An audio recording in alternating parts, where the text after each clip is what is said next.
다윗은 세상을 떠날 날이 가까워서 아들 솔로몬에게 유언을 하였다. 나는 이제 세상 모든 사람이 가는 길로 간다. 너는 굳세고 장부다워야 한다. 그리고 너는 주 너의 하나님의 명령을 지키고 모세의 율법에 기록된 대로 주님께서 지시하시는 길을 걷고 주님의 법률과 계명, 주님의 율례와 증거의 말씀을 지켜라. 그리하면 내가 무엇을 하든지 어디를 가든지 모든 일이 형통할 것이다. 열왕기상 2장 1절에서 3절 말씀. 곡절 많았던 사람 다윗이 그 생의 마지막에 다다랐습니다. 다윗의 인생은 구약 성서 속 누구보다도 파란만장한 삶을 살았다 해도 과언이 아닙니다.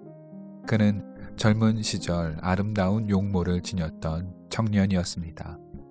다윗은 하나님을 사랑했고 누구보다 용맹했습니다. 그는 하나님의 이름을 업신여기는 이방의 군대를 물리쳤고 이스라엘의 지도자로 훌륭히 그들을 이끌었습니다. 그러나 다윗은 인생의 구비구비마다 커다란 죄를 범하기도 했습니다. 그만큼 그는 나약한 인간이었습니다.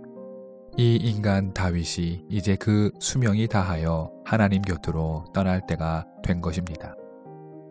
다윗은 이렇게 자신의 삶이 다한 것을 알고 후대의 왕이 될 아들 솔로몬에게 이 당부의 말을 전합니다. 2절과 3절입니다. 나는 이제 세상 모든 사람이 가는 길로 간다. 너는 굳세고 장부다워야 한다. 그리고 너는 주 너의 하나님의 명령을 지키고 모세의 율법에 기록된 대로 주님께서 지시하시는 길을 걷고 주님의 법률과 계명, 주님의 율례와 증거의 말씀을 지켜라. 그리하면 내가 무엇을 하든지 어디를 가든지 모든 일이 형통할 것이다. 이스라엘의 두 번째 왕이자 왕국의 기틀을 마련한 왕으로서 다윗은 제왕의 길이 얼마나 고되고 외로운 일인지 잘 알았습니다. 그러니 사랑하는 아들 솔로몬에게 얼마나 많은 것들을 알려주고 싶었을까요? 그러나 다윗은 왕의 길에 대해 그리 많은 말을 하지 않습니다. 다윗은 하나님의 명령인 모세의 율법 그 한 가지만을 지킬 것을 강조할 뿐입니다. 이스라엘의 기반을 다진 왕으로서 후에 자신을 이어 왕이 될 그 아들 솔로몬을 앞에 두고 그가 지키고 명심하여 몸에 반드시 새겨야 할 단 한 가지 원칙이 바로 이것, 하나님의 명령, 즉 율법을 지키는 것입니다. 왕의 책무를 다하는데 율법을 목숨과도 지켜야 한다는 원칙 외에 다른 모든 것은 부차적인 것이 되는 것입니다. 다윗의 마지막 당부는 이 원칙을 지킨다는 약속 하에 이루어진 조건절 뿐입니다. 즉, 내가 하나님의 율법을 지키고 그의 규례와 율례의 길에서 벗어나지 않는다면 왕의 길이 형통할 것이고 어디를 가든지 또 무슨 일을 하든지 하나님께서 지켜주시며 그 길을 보여주시리라 라는 조건의 약속인 것입니다. 이 조건은 물론 그 반대의 경우를 동시에 상정합니다. 반대가 무엇입니까? 내가 만약 하나님의 길을 떠난다면 하나님도 너를 떠날 것이란 어찌 보면 매우 간단한 구조이고 조건의 원리입니다. 그러나 이렇게 간단해 보인다 할지라도 어떠한 원칙보다 무서운 결과가 따르는 일인 것입니다.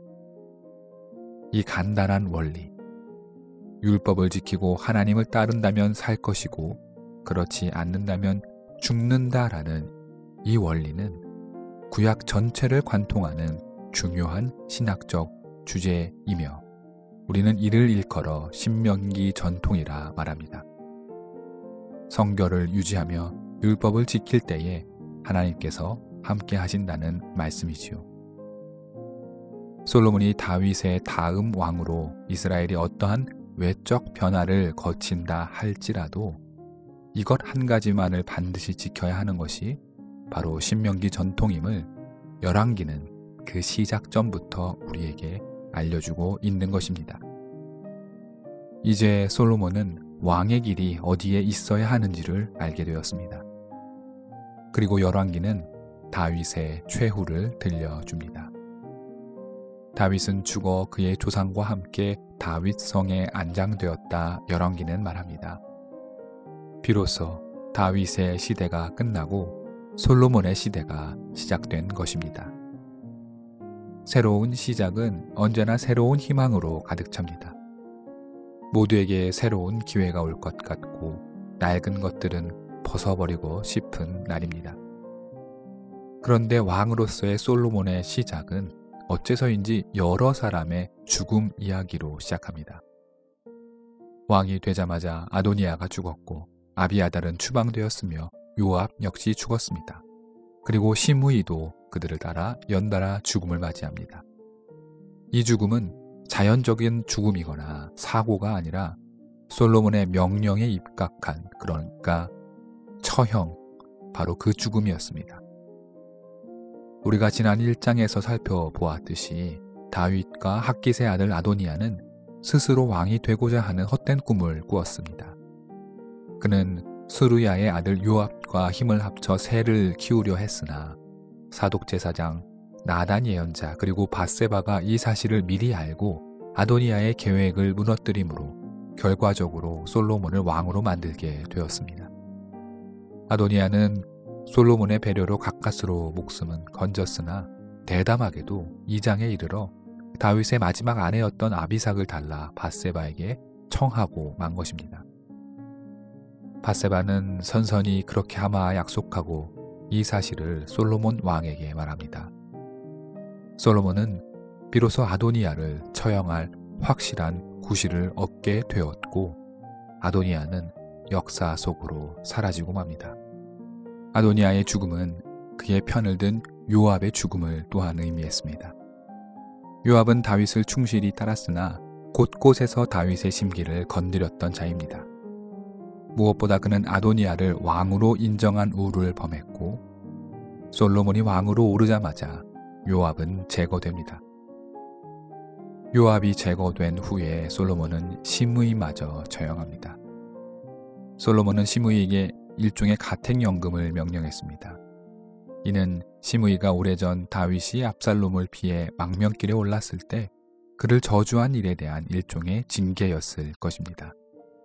시므이는 약 3년간 가택연금을 잘 지켰으나 가드왕 아기스에게 피신한 자신의 종들을 데리러 가기 위해 집을 나섰고 이것은 곧 가택연금을 스스로 깬 것이나 다름이 없었는데 결국 이 일로 말미암아 그는 죽음을 당하게 되었습니다.